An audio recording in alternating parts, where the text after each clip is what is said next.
DD Tamil நேயர்களுக்கு அன்பு வணக்கம். நாம் இன்றைக்கு நெரிஞ்சில் அப்படிங்கிற ஒரு ஆயுர்வேத மூலிகை பற்றி தெரிந்து கொள்ளலாம். இந்த நெரிஞ்சி முள் அப்படிங்கிறது நம்ம நாட்டில் எல்லா இடத்துலையும் இருக்குங்க. ஒரு தரையோட படர்ந்து வளரக்கூடிய ஒரு செடி. இதில் சின்ன சின்ன மஞ்சள் நிற பூக்கள் இருக்கும். நம்ம செருப்பு போட்டு நடக்கும் பொழுது நம்ம செருப்பில் வந்து சின்ன சின்ன முட்களாக குத்தும். அதுதாங்க நெரிஞ்சி முள். இதற்கு அற்புதமான மூலிகைகள் அப்படின்னு நம்ம சொல்லலாம். இதற்கு அற்புதமான மருத்துவ குணங்களும் இதுக்கு இருக்குது. சரி, இது ஆயுர்வேத முறையில் நம்ம தெரிஞ்சுக்கலாம். இதோடைய சுவை பார்த்தோம்னா இனிப்பு சுவை, உடலுக்கு கனத்தன்மை கொடுக்கக்கூடியது, உடலுக்கு குளிர்ச்சியானது. செரித்த பின்பும் அது இனிப்பு சுவையாகவே இருக்கும். ஆயுர்வேதத்தில் எந்தெந்த பொருள் செரித்த பிறகும் இனிப்புத்தன்மையே இருக்கோ அது உடலை வளப்படுத்தக்கூடிய மருந்துகளாக நம்ம சொல்லுவோம். அப்போ இதுக்கான சிறப்பு பயன்களை பற்றி நம்ம தெரிஞ்சுக்கலாம். இதற்கு பார்த்திங்கன்னா டெஸ்டோஸ்டிரோன் அப்படிங்கிற ஆண் ஹார்மோனை சீராக்கிற தன்மை இருக்குது. அப்போ ஆண் மலட்டுத்தன்மையை சரியாக்குற பல மருந்துகளில் இது ஒரு முக்கியமான மருந்தாக இருக்குது. இதற்கு நீர் சத்தை உடலிலிருந்து வெளியேற்றும் தன்மை இருக்குது. டயூரிட்டிக் அப்படின்னு சொல்லுவோம்.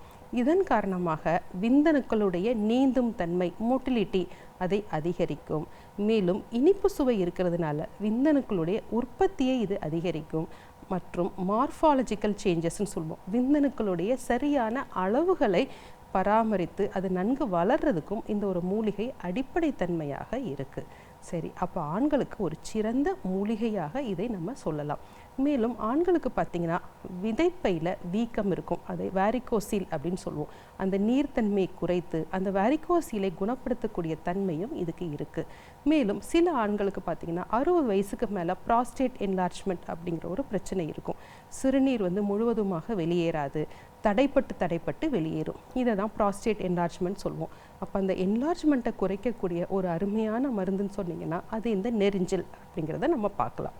ரெண்டாவது பார்த்திங்கன்னா பெண்களுக்கு இது எந்த வகையில் பயன்படுது அப்படின்னா, இது உடலுக்கு குளிர்ச்சியானது அப்படிங்கிறதுனால பெண்களுக்கு மாதவிடாய் காலத்தில் ஏற்படுகின்ற அதிகமான எரிச்சல், வயிற்று வலி, வெள்ளைப்படுதல், கிருமி தொற்றை இது நல்லா குறைக்கும். வயதான பெண்களுக்கு பார்த்திங்கன்னா சிறுநீர் பாதையில் கிருமி தொற்று அதிகமாக இருக்கும். ஏன்னா அவங்களுடைய உடல் வறட்சி அடைகிறதுனால அவங்களுக்கு ஒரு சிறந்த மருந்து அப்படின்னா இந்த நெரிஞ்சில் தான். சரி, இது அதற்கு மட்டும் இல்லை. சிறுநீரக கற்கள் அப்படின்னாலே நம்ம நெரிஞ்சில எப்போவுமே ஞாபகம் வச்சுருப்போம். நம்ம வீட்டிலையே அதை கை மருந்தாகவும் பயன்படுத்துவோம். இதுக்கு டயூரிட்டிக் அப்படிங்கிற ப்ராப்பர்ட்டி இருக்குது. அதாவது உடலிலிருந்து நீரை வேகமாக வெளியேற்றுவது. அப்போ இந்த சிறுநீரக கற்கள் ஒரு 4 mm அப்படிலாம் இருக்கும் பொழுது இதை மூலிகையை கஷாயமாக நம்ம வச்சு குடிக்கும்போது அந்த கற்கள் வேகமாக வெளியேறதுக்கு இது உதவியாக இருக்குது. இது மட்டும் இல்லைங்க, உடலில் பல வகையான வலி ஏற்படும். அதில் ஒரு வலி என்னன்னு பார்த்தோன்னா யூரிக் ஆசிட்னால் வருகின்ற கவுட்டி ஆர்த்ரைட்டிஸ் அப்படின்னு சொல்லுவாங்க. இதை எப்படி உருவாகுதுன்னா நம்ம சாப்பிடுகின்ற புரோட்டீன் போன்ற உணவுகள்லேருந்து யூரிக் ஆசிட் பிரிஞ்சு யூரின் வழியாக வெளியேறணும். சில நேரங்களில் இந்த யூரிக் ஆசிட் நம்ம சந்திகளில், அதாவது ஜாயிண்ட் ஸ்பேசஸில் தங்கும். எடுத்துக்காட்டாக பெருவிரலில் தங்கும் பொழுது கடுமையான வலி இருக்கும். அந்த மாதிரியான பிரச்சனைகள்லையும் இந்த நெரிஞ்சிலை நம்ம மூலிகையாக பயன்படுத்துவோம். எடுத்துக்காட்டாக கோக்ஷுராதி குக்குலு. கோக்ஷுரம் அப்படின்னா நெரிஞ்சில்.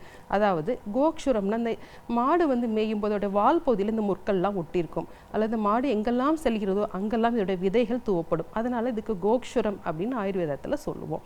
ஸோ இந்த நெரிஞ்சி முள்ள உள்ள கஷாயத்தையோ அல்லது மூலிகை மாத்திரைகளையோ நம்ம எடுத்துக்கொள்ளும் பொழுது அந்த யூரிக் ஆசிட் ரொம்ப நல்லா கட்டுப்படும். மேலும் பல வகையான நோய்களுக்கு நோய் எதிர்ப்பு சக்தி நமக்கு வேணும்னா அந்த ஆட்டோமியூன் போன்ற டிசார்டர்ஸ், அதுக்கப்புறம் ஆன்டி இன்ஃப்ளமேட்ரி, அதாவது சந்திகளில் வருகின்ற வலி, வீக்கம், எரிச்சல், இதற்கு ஒரு மிகச்சிறந்த மருந்தாக இந்த நெரிஞ்சிலை வந்து நம்ம பயன்படுத்தலாம். அதற்கப்புறம் இதோட இலைகளும் பார்த்திங்கன்னா சத்துக்கள் நிறைந்ததான். இதோட இலைகள் வந்து நம்ம நல்ல பாஸ்பரஸ் சத்து இருக்குது, இரும்பு சத்து இருக்குது, உணவாகவும் பயன்படுத்தலாம். சரி, இவ்வளோ தூரம் சொல்கிறோம். அப்போ எந்த அளவில் இதை பயன்படுத்தணும்னா இதை சம்மூலம்னு சொல்லுவோம். அதாவது இதனுடைய இலை, பூ, காய், தண்டு, வேர் அனைத்தும் மூலிகை தான். அப்போ நல்ல சுத்தமான இடத்துல இந்த நெரிஞ்சிலை நம்ம பறித்து ஒரு விழுதாக அரைத்து 5 கிராம் அளவு எடுத்துக்கலாம். சரி, இது காய்ந்ததுக்கப்புறம் அதை எப்படி பயன்படுத்தணும்னா 1 முதல் 3 கிராம் வரைக்கும் பயன்படுத்தலாம். சரி, இந்த சர்க்கரை நோயாளிகளுக்கு அவங்களுக்கு பாதத்தில் எரிச்சல் இருக்கும். அவங்களுக்கு இது பால் கஷாயம் மாதிரி வச்சு குடிக்கலாம். நம்ம பெண்கள் வந்து மாசமாக இருக்கும் பொழுது 6வது மாதத்தில் நெரிஞ்சில் பால் கஷாயத்தை குடிக்கும் பொழுது அவர்களுக்கு ப்ரெஷர் வராமல் பாதுகாக்கப்படும் ஆராய்ச்சிகள் கூறுகின்றாங்க. இந்த மாதிரி நெரிஞ்சிலை நம்ம பல வகைகளை பயன்படுத்தலாம். மருத்துவரின் அறிவுரைப்படி தக்க அளவில் எடுத்துக்கொள்ளும் பொழுது என்றைக்குமே ஆரோக்கியமாக இருக்கலாம். சரி நேயர்களே, இன்றைக்கு நெரிஞ்சல் பற்றி தெரிந்து கொண்டோம். வேறொரு நிகழ்ச்சியில் சந்திக்கலாம். நன்றி.